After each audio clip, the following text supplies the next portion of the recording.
falei, nós começamos na semana passada, o pastor Robson deu início a uma série chamada de Reforma. Nós, este ano, comemoraremos, na realidade, no final de outubro, 500 anos da Reforma Protestante. Quem estava aqui no culto passado? Não se preocupe, eu não vou contar toda a história de novo, essa parte já ficou muito bem, falada e comentada pelo nosso pastor Robson, mas eu quero compartilhar um pouquinho, desse momento em que realmente nós comemoramos. Em 2017, 500 anos que foi dividida a história da igreja. A igreja ela perdeu a sua forma, principalmente no ano de 313 depois de Cristo, quando a igreja ela passou a ser a religião oficial. O governo então ele torna a religião cristã como aquela oficial. E dali em diante, como nós vimos na semana passada, aconteceram várias etapas e que tirou a forma original. O conceito original de igreja foi tirado. E em 1517 alguém teve que fazer uma intervenção pela glória de Deus. Esse homem foi usado, se chama Martinho Lutero. Mas eu quero compartilhar um pouquinho com você nessa noite, que quando começou essa história da Reforma Protestante, Lutero, ele viveu num período onde o Papa era um homem chamado Leão X. Leão X era o Papa da época. Esse homem, bonito que está aqui atrás de mim, certo? Ele governou o império, a igreja, durante o ano de 1513 até o ano de 1521, que foi a data da sua morte. E nesse período, como nós vimos na semana passada, a igreja ela estava cometendo algumas coisas, estava fazendo algumas coisas muito erradas de acordo com o que a palavra fala.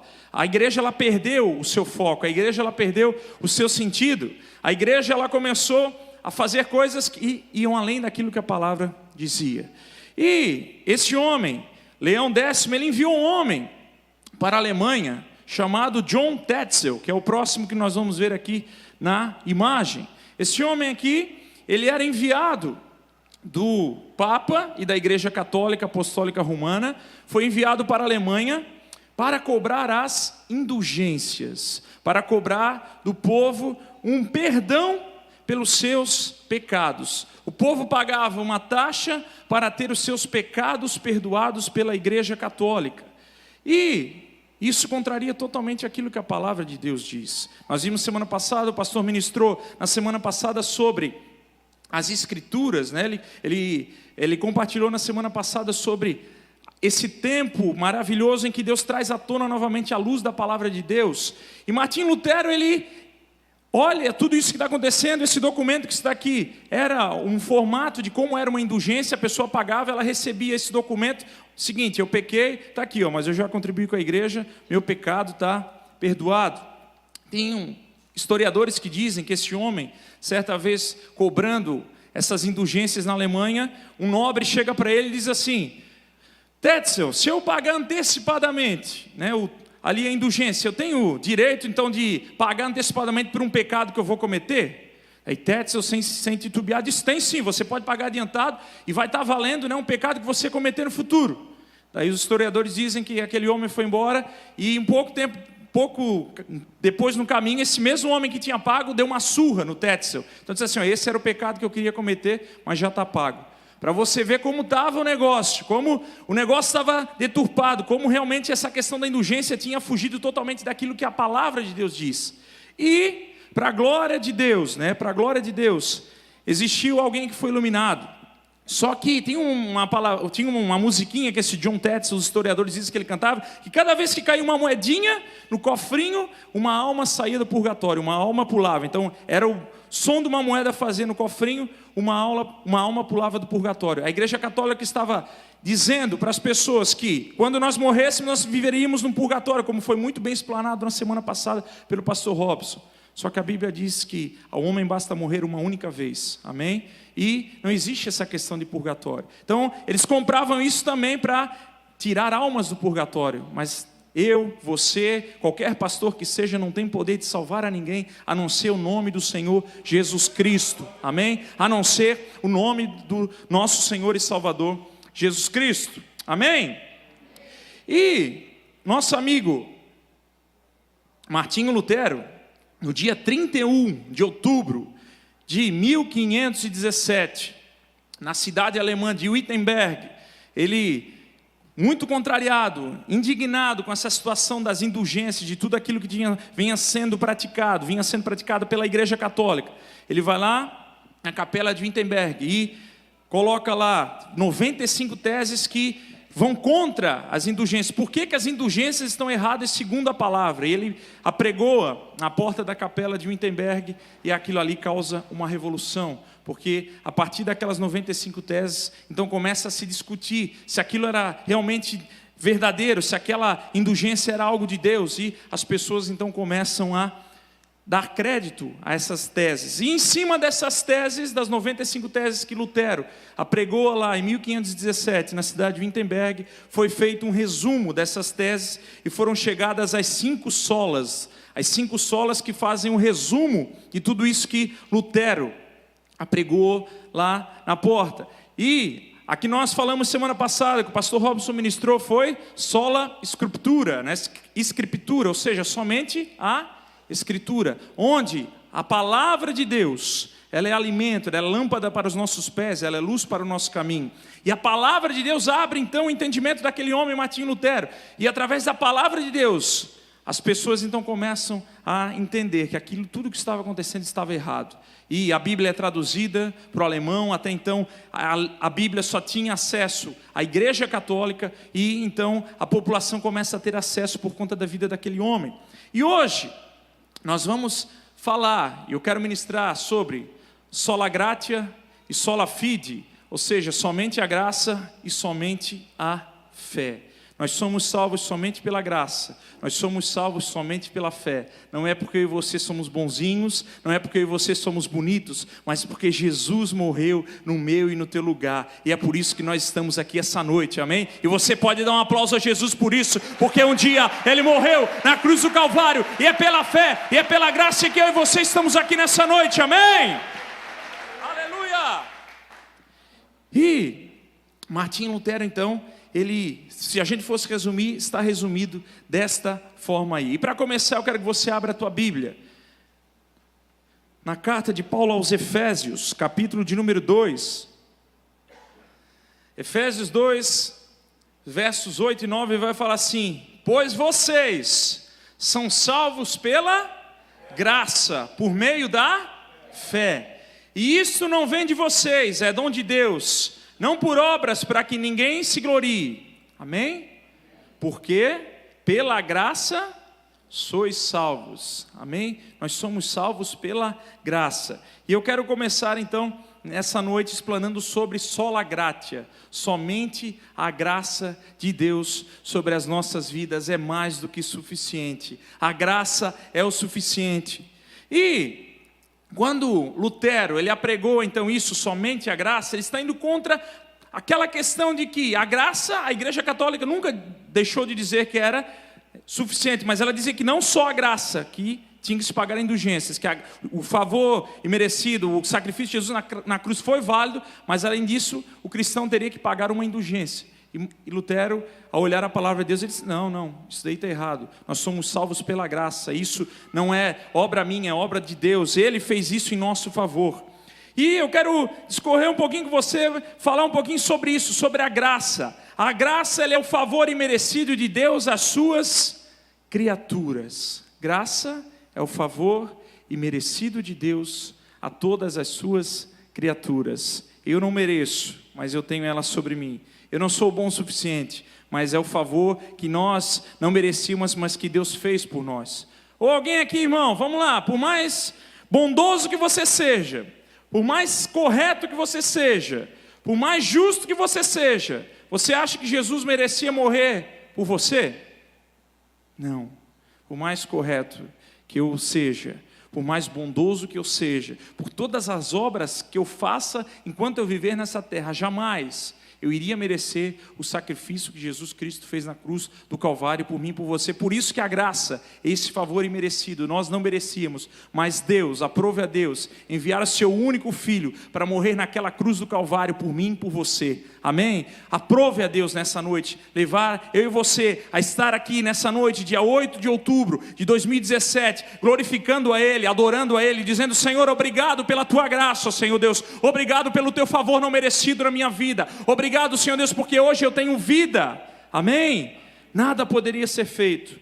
A graça é isso, esse favor imerecido da parte de Deus. Romanos, capítulo 3, versos 23 e 24, vai nos dizer o seguinte: que todos pecaram, todos, sem exceção, pecaram, e destituídos estão da glória de Deus, sendo justificados como? Gratuitamente por sua graça. Ah, mas eu nasci, não pequei, eu era uma criança. A Bíblia fala que pelo pecado original de Adão e Eva, todos pecaram. Nós fomos considerados herdeiros do pecado. E quando nós nascemos, então, nós recebemos como herança esse pecado original cometido por Adão e Eva. Então todos pecaram e estavam destituídos da glória de Deus. Mas nós somos justificados gratuitamente, por meio de Cristo Jesus. Cristo, quando morre naquela cruz do Calvário, Ele diz: está consumado. Ele paga o preço para que eu e você estivéssemos aqui essa noite. Ele paga o preço para que quando nós viermos a faltar nessa terra, o nosso nome tenha garantido escrito no livro da vida. Ele pagou o preço para que nós tenhamos poder e autoridade de dizer: eu sou filho de Deus. Até que alguém aceite a Cristo, ele é uma criatura de Deus. Quando eu e você entendemos que Jesus Cristo morreu na cruz do Calvário por mim e por você, aceitamos Ele de todo o nosso coração, nós passamos a ser filhos de Deus. Então por isso que esse favor não merecido, porque nós estávamos destituídos. Sabe quando alguém é destituído? Aconteceu ano passado com a presidente Dilma, certo? Ela foi destituída do cargo de presidente da República. Chegou-se ao consenso que ela seria retirada. Quando o homem peca, ele é destituído da glória de Deus. O homem sai do jardim do Éden. O homem é expulso por Deus do jardim do Éden por conta do pecado.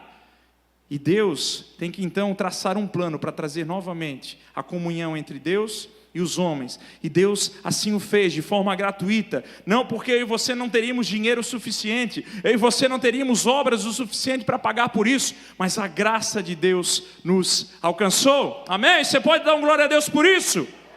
Aleluia! Agostinho de Hipona, mais conhecido como Santo Agostinho, ele fala o seguinte: a graça de Deus não encontra homens aptos para a salvação, mas torna-os aptos para recebê-la.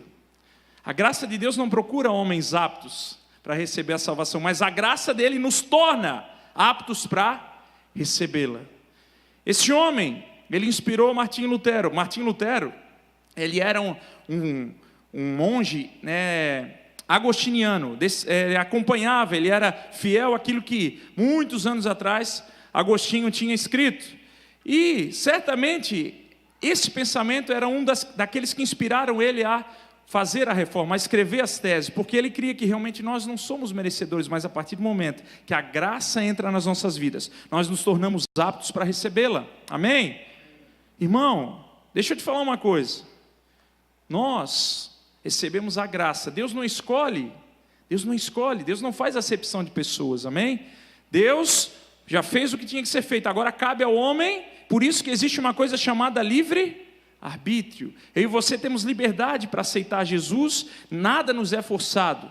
Para Deus teria sido tão mais fácil, lá no Jardim do Éden, não dar a opção para o homem de pecar. Pensa, para Deus teria sido tão fácil: não vou colocar esse pensamento no cérebro de vocês, eu vou programar vocês só para fazer o que eu quero. Mas não, Deus deu o livre-arbítrio e aceita a Cristo quem quer. E eu tenho certeza que se você está aqui nessa noite, é porque você tem entendido que Cristo morreu na cruz do Calvário para te salvar. Se você está aqui nessa noite, é porque o Espírito Santo já tem convencido você de que você tem um único e suficiente Salvador, e esse nome se chama Jesus. Amém? Aleluia! A graça de Deus na vida de um homem. Eu quero compartilhar com você. Eu quero fazer uma analogia, uma história linda que a Bíblia relata, que está lá no livro de 2 Samuel, capítulo 9. Abra a tua Bíblia lá comigo, em 2 Samuel, capítulo de número 9.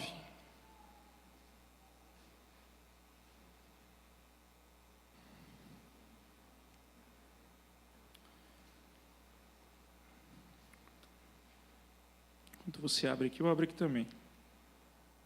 Amém? A partir do verso 1, pode deixar ela aberta aí, o teu smartphone aberto nesse capítulo, porque daqui a pouco a gente vai ler um pouquinho mais dele. Amém? Então, 2 Samuel, capítulo de número 9, dos versos 1 ao verso 3. A palavra do Senhor fala assim: certa ocasião, Davi perguntou: resta ainda alguém da família de Saul, a quem eu possa mostrar lealdade por causa de minha amizade com Jonatas? Então chamaram Ziba, um dos servos de Saul, para apresentar-se a Davi, e o rei lhe perguntou: você é Ziba? Sou teu servo, respondeu ele. Perguntou-lhe Davi: resta ainda alguém da família de Saul, a quem eu possa mostrar lealdade de Deus? Respondeu Ziba: ainda há um filho de Jonatas, aleijado dos pés. Até aí, por enquanto, pode deixar a tua Bíblia aberta, o teu smartphone aberto, por favor. Eu quero falar um pouquinho para você, como essa história, ela ilustra o que é a graça de Deus na vida do homem, amém? Eu quero compartilhar com você quantos ensinamentos nós temos dessa história a respeito da graça de Deus. Davi, rei Davi, aquele que foi chamado por Deus segundo homem, segundo o coração de Deus, ele assume o trono. E ele vem depois de um homem chamado Saul. Saul foi o primeiro rei da história de Israel. Antes de existirem reis, existiam juízes, mas não deu certo. O povo sempre corrompido, os juízes também falharam. Então o povo pede um rei. O povo decide chamar Samuel, nós queremos um rei. E o povo vai lá e escolhe um homem chamado Saul, como o primeiro rei da história de Israel. Amém? Era assim que funcionava. Então, monarquia. Como é que funciona numa monarquia? Quando morre o pai, quem que assume o trono? O filho. Só que, o que acontece? Saul começa uma bela história. Só que Saul termina muito mal. Saul desobedece a Deus, Saul peca, e Saul então ele é destituído. Deus diz: olha, Samuel, avisa Saul que ele não será mais o rei de Israel. E Saul termina a sua vida um homem extremamente atormentado. E quem é que já ouviu falar de um pequenino chamado Davi? Aquele lá do Golias, da pedrinha e tal. Deus escolhe esse homem. Deus manda Samuel lá na casa de Jessé e olhar os filhos daquele homem. E Samuel vai passando um, vai passando para o outro, vai pegando os mais fortes. E sobra aquele menininho lá que está cuidando das ovelhas. E o nome dele é Davi. E Davi, então, Deus disse para Samuel: Samuel, unge esse homem. Ele vai ser o próximo rei de Israel. Só que tem uma coisa: quando Deus manda Samuel ungir Davi, ainda existia um rei, e esse rei se chamava Saul. Saul tinha um filho chamado Jonatas. E a Bíblia fala que a amizade entre Davi e Jonatas foi algo extraordinário. A palavra chega a dizer que a alma de Davi se juntou à alma de Jonatas. Tamanho foi o grau de amizade, de amor que aquele relacionamento teve. E o que acontece? Certa vez, isso lá em 2 Samuel, Davi promete o seguinte: olha, Jonatas, em outras pessoas hoje, pode ficar tranquilo, se acontecer alguma coisa contigo, pode deixar que eu vou cuidar da tua descendência. Se acontecer alguma coisa contigo, pode ficar tranquilo que a tua descendência não vai passar fome, a tua descendência vai ter tudo que é de direito. E assim acontece. Só que daí a história vai dizer que numa mesma batalha morre Saul e morre Jonatas. Eles morrem na mesma batalha. Quem que assume o trono? Davi. Teoricamente, quem que era para ter assumido o trono? Jonatas. Se Jonatas morreu, quem que era para ter assumido o trono? O filho de Jonatas. Quem era o filho de Jonatas? Um homem chamado Mefibosete, que nós acabamos de ler. Só que, nesse período em que a Bíblia está aqui contando, Mefibosete está lá no fim do mundo, esquecido. A Bíblia fala que ele era aleijado, tinha problema nos pés. E ele está lá, vivendo às margens, está vivendo lá longe. E Davi se lembra, olha, eu prometi para Jonatas que não ia acontecer nada com a sua descendência.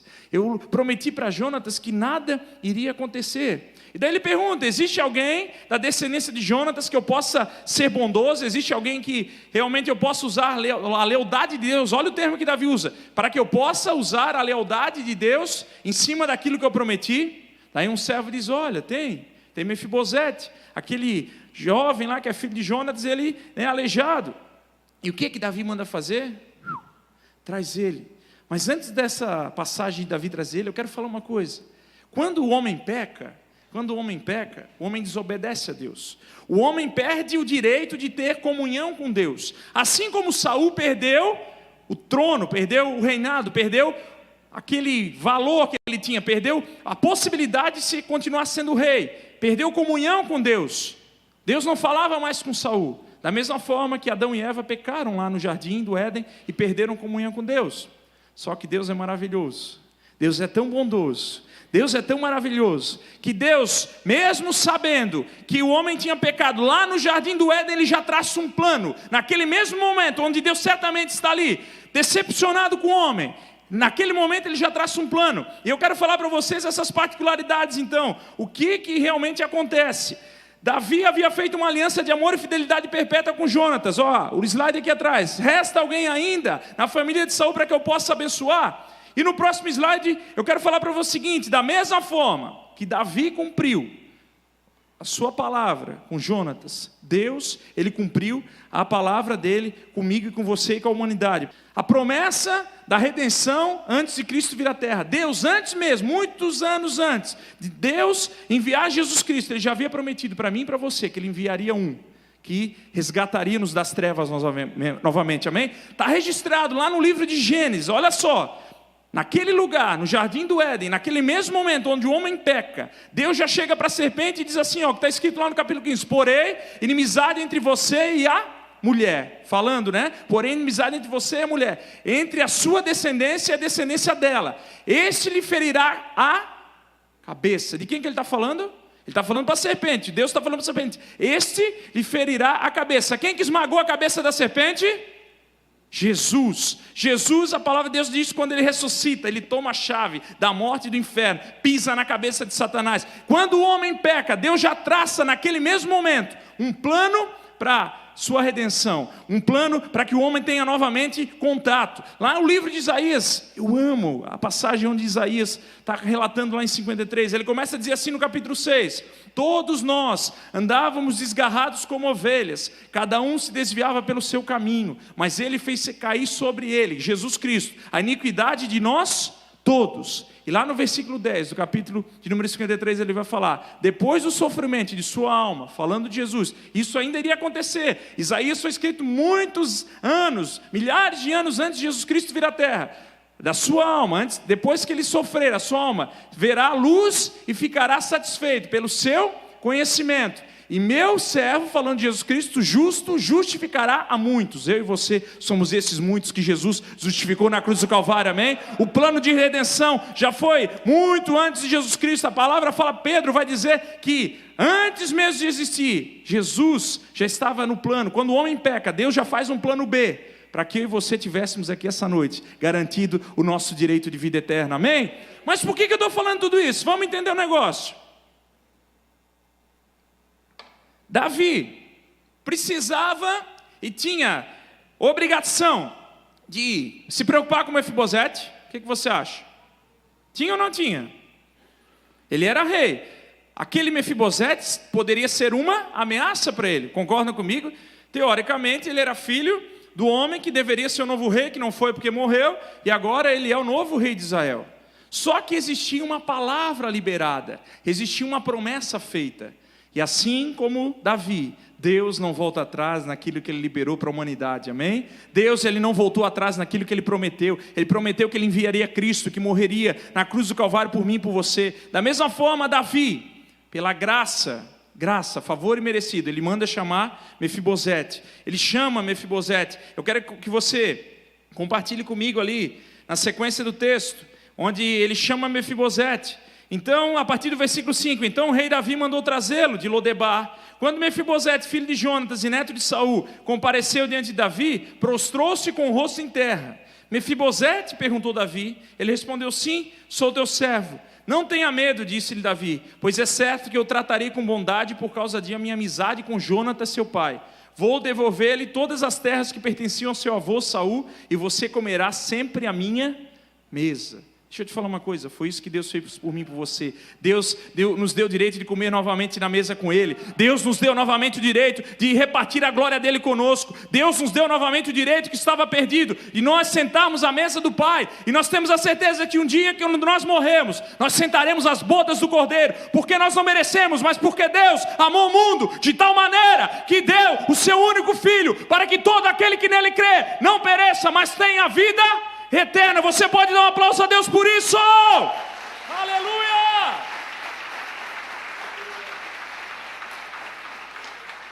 Amém, amém. Ele chama aquele homem, ele restitui tudo aquilo que havia sido perdido. Ele não precisava, mas da mesma forma que a graça de Deus veio sobre a humanidade, a graça representada, Davi por conta de Jonatas, fez o favor a Mefibosete. Deus, por conta de Jesus Cristo, prestou esse favor à humanidade. Amém? Deu essa graça que nós não merecíamos, mas por amor a mim e a você. Então essa história ilustra bem aquilo que Deus fez por mim e por você. Amém? E eu quero também compartilhar com você o seguinte, que onde abundou o pecado, superabundou a graça de Jesus. Quem aqui já pecou alguma vez na vida? A palavra de Deus diz que não existe um homem sequer que não tenha pecado. O único foi Jesus Cristo. Ele era sem mácula, sem ruga, sem defeito algum. Mas eu e você pecamos todos os dias. A palavra de Deus diz que aquele que diz que não tem pecado já está mentindo, então já pecou. Mas onde abundou o pecado, superabundou a graça de Jesus. A Bíblia também fala que o salário do pecado é a morte, mas o dom gratuito de Deus é a vida eterna. O salário do pecado é a morte, mas o dom gratuito de Deus é a vida eterna. E nós, muitas vezes, temos um conceito de justiça muito diferente daquilo que Deus tem, amém? E glória a Deus por isso. Glória a Deus que Deus não tem um conceito de justiça que nós temos. Sabe por quê?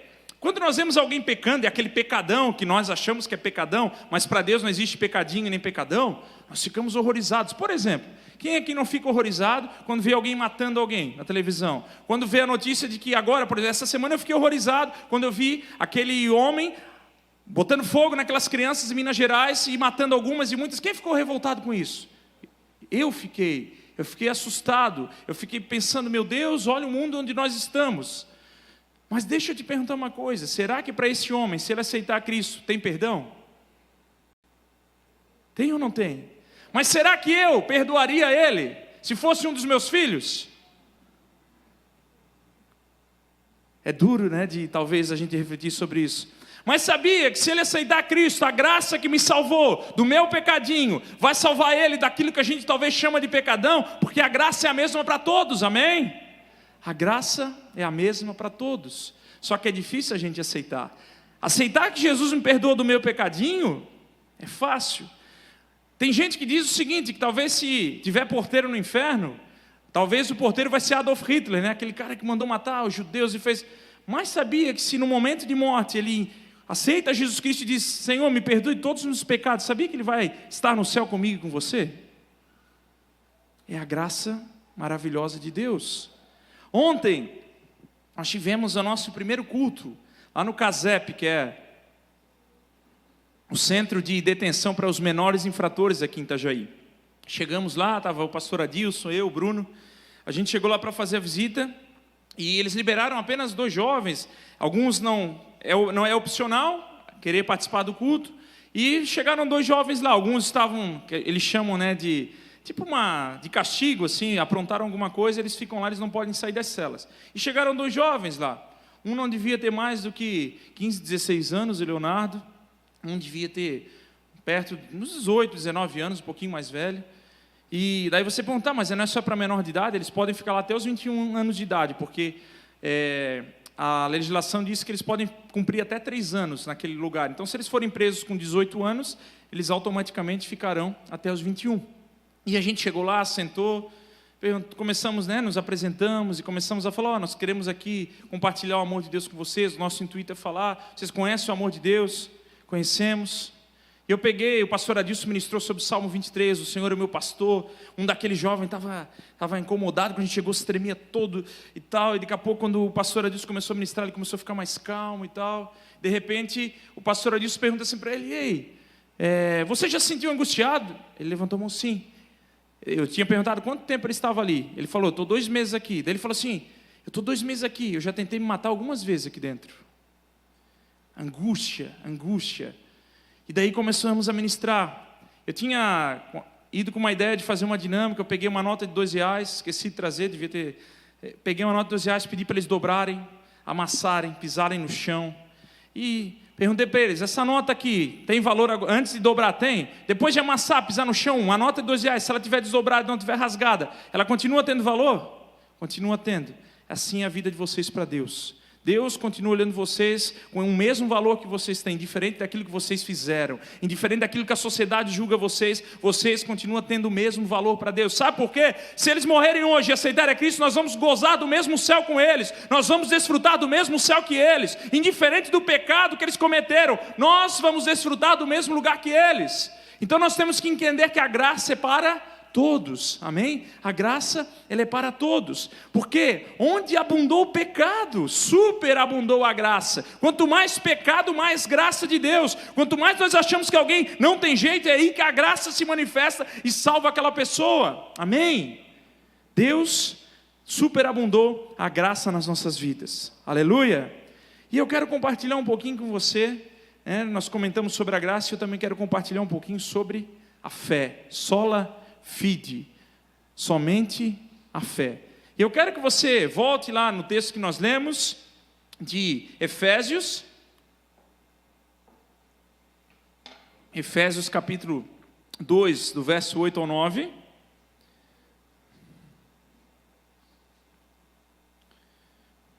Aleluia. Efésios 2, do 8 ao 9, o mesmo texto que a gente lê no início, que ele fala: pois vocês são salvos pela graça, por meio da fé. E isso não é bondade de vocês, isso não é por meio de vocês, mas é dom de Deus, não por obras. Não adianta eu fazer nada, meu Deus, eu vou ajudar os pobres, eu vou conseguir a graça de Deus. Não, Deus já fez, já está feito, já está pago, já foi consumado. Deixa eu te falar uma coisa, hoje em dia quase não se usa mais, Mas sabe quando Jesus morre naquela cruz do Calvário? É um cheque predatado por mim e por você. Ele dá um cheque predatado para quando você e eu nascêssemos, já estivesse pago. Ele pagou muito antes de nós nascermos. E isso vem pela fé. Eu preciso crer. É a graça, mas qual é a outra questão? Eu preciso crer que Jesus Cristo morreu na cruz do Calvário para me salvar. Amém? Eu preciso crer. A graça, ela vem quando eu creio. E olha como tudo vai se encaixando. Na semana passada, o pastor Robson ministrou sobre as Escrituras, sola Escritura, somente as Escrituras. Para conhecer a Cristo, geralmente, como é que eu conheço um pouco mais de Deus e do plano de redenção? Lendo a palavra de Deus, amém? Eu leio a palavra de Deus e Romanos vai me dizer que a fé vem pelo ouvir e ouvir a palavra de Deus, ou de Cristo em algumas versões. Então, eu preciso ler a palavra. Lendo a palavra, eu chego à conclusão que eu sou salvo pela graça, amém? Só que, todos os dias, nós somos tentados a deixar essa fé de lado.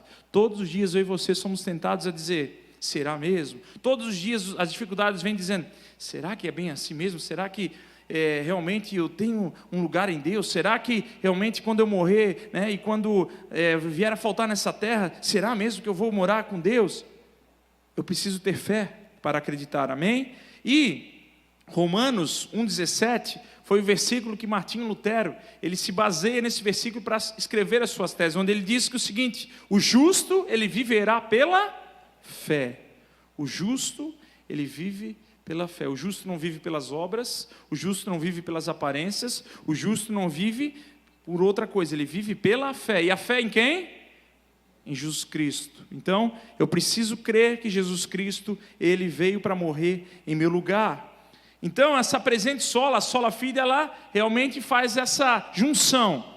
eu tenho a Escritura, que é a palavra de Deus falando comigo todos os dias, que me ajuda a caminhar, que me ajuda realmente a entender o propósito de Deus para a minha vida. Eu tenho a graça que me foi dada através de Cristo Jesus, e eu tenho a fé, que me faz crer em todas essas coisas. E Agostinho de Hipona, ele falou o seguinte: a fé é tão necessária para a vida, como a raiz é para a árvore. A fé, ela é tão necessária para a vida cristã, eu acrescentaria aí, do que uma árvore. Sem fé, eu não consigo acreditar em Jesus Cristo. Sem fé, eu não consigo transpor os problemas. Sem fé em Deus, eu não consigo ultrapassar as dificuldades. Não é verdade? É a fé que nos dá ânimo todos os dias. É a fé em Cristo que me faz acreditar que tem um Deus que cuida de mim e que me ama e que me amou de tal ponto que Ele deu o melhor que Ele tinha. Ele não deu pela metade, Ele deu o seu único filho ao nosso favor. E eu gosto muito quando Paulo ele escreve aos Hebreus, lá no capítulo 11, versículo 6, que ele diz: ora, sem fé é impossível agradar a Deus, porque é necessário que aquele que se aproxima de Deus creia que Ele existe e Ele é galardoador, ou recompensador daqueles que o buscam. Ou seja, sem fé é impossível, porque para acreditar que Deus é galardoador, que Ele já me recompensou, que Ele já me concedeu Jesus Cristo como um presente maior, eu preciso ter fé. Sem fé eu não creio. Então, a pergunta que eu te faço nessa noite: será que a tua fé muitas vezes não tem sido vacilante? Será que a tua fé muitas vezes nesse Deus maravilhoso não quer fugir de você, do teu coração? Sem fé é impossível agradar a Deus. Você quer agradar a Deus? Diga: Deus, aumenta a minha fé. Faça como os apóstolos, eles oravam: Senhor, aumenta a minha fé, me ajuda. Até nisso nós precisamos da ajuda de Deus, ao pedir: Deus, aumenta a minha fé. E para que você precisa de fé nessa noite? Qual área da tua vida talvez você precise de um pouco mais de fé? O que tem impedido de você crer naquilo que Deus já fez por você? E deixa eu encerrar com uma outra pergunta. Talvez você está aqui nessa noite e você pensa: cara, eu cometi tanto pecado que eu não me sinto perdoado por Jesus Cristo. Deixa eu te falar uma coisa: a graça de Jesus é suficiente para você. Você basta dizer: Senhor, me perdoa dos meus pecados, e você tem a garantia daquilo que Jesus já fez por você na cruz do Calvário. Se coloque de pé nessa noite em nome de Jesus.